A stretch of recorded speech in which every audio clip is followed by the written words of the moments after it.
Bharatiya Janata party Anjangaon Surji शहर मंडळ अध्यक्ष मनीष मेन यांच्या नेतृत्वात होणारी नगर परिषद निवडणुकी संदर्भात महत्त्वाची बैठक कविटकर मंगल कार्यालय अकोट रोड येथे पार पडली। या बैठकीला प्रमुख उपस्थिती भाजप ज्येष्ठ पदाधिकारी मुकुंद दादा संगई, रमेश साजी जायदे, मेळघाट ग्रामीणचे महामंत्री सुधीर रसे, माजी नगराध्यक्ष कमलकांत लाडोळे, माजी महामंत्री डॉक्टर विलास कविटकर, माजी शहराध्यक्ष उमेश भोंडे, माजी आमदार रमेश बुंदिले, मनोहर मुरकुटे,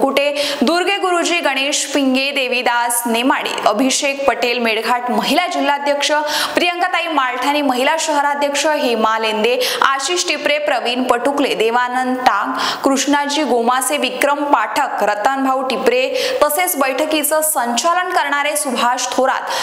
माजी भाजपा पदाधिकारी आणि माजी नगरसेवक, नगरसेविका, नगराध्यक्ष पदाचे इच्छुक उमेदवार, नगरसेवक पदाचे इच्छुक उमेदवार असे असंख्य भाजप कार्यकर्ते यांच्या उपस्थितीमध्ये ही बैठक संपन्न झाली आहे।